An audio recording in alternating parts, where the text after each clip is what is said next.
Hello, I'm out on my porch again, and I'm going to start. I'm going to get to this as quickly as I can, so this won't be tedious for you. But I am started for reasons I explained in my blog post to share something from Anne Lamont's book, Help, Thanks, and Wow, which is a book on prayer. As often as I can get the videos ready and get this done for you. But I have the book, which is only 100 pages long, very short book, very small book. Anne Lamont's one of the easiest people to read that you'll find because she reads. She writes the way she talks, which I think is a little bit cynical, a little bit humorous, but not in complex thought systems.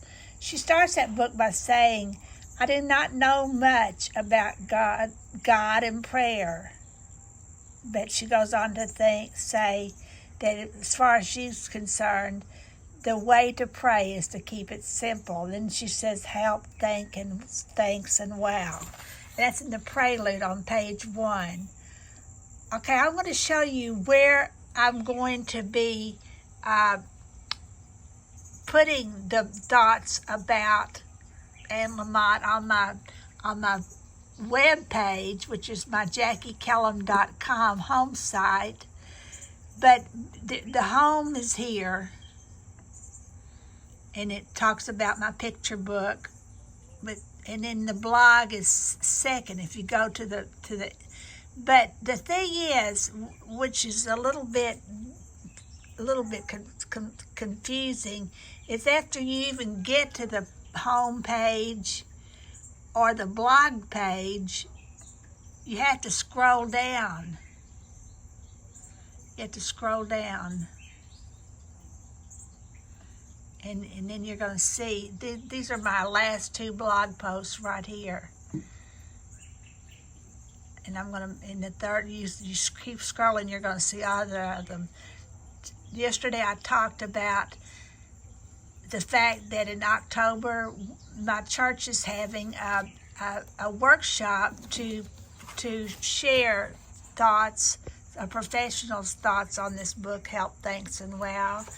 And that I'm preparing for harvest because October is the month of harvest for me. It's a change of pace for me by studying Anne Lamont's book up front. So let me just jump right into it. So after you get to the blog, scroll down, go to Prayer Day 2. Okay, and now the thing about, I have Anne Lamont's book both in the Kindle version and in the hardback version, but because I have old eyes and it's a little hard for me to read, so I've decided to do this so that you can read this thought and I can read it too. I'm sharing it in big print, and the first thing she says, first thing I'm going to share is, you may in fact be wondering what I mean when I use the word prayer. Certainly not what TV Christians mean. Help, thanks, wow. It's not for display purposes like plastic sushi or neon. Prayer is private, even when we pray with others. Let's say it is communication from one's heart to God. And then I talk about why I'm doing this. So that's all I'm going to say right now. I'm going to just share a simple thought so you don't have to spend the whole day digesting this. And then if you want to come back over and read the reason I'm doing this, and I go on to say, I will say this, that this particular passage is very important to me because one of my biggest complaints about prayer groups is that before you know it, everybody's praying for each other. And I call that praying like a Pharisee, cleaning the outside of your cup and not the inside. So I also have on my blog a post about what the Okay, go up here again to blog, scroll down.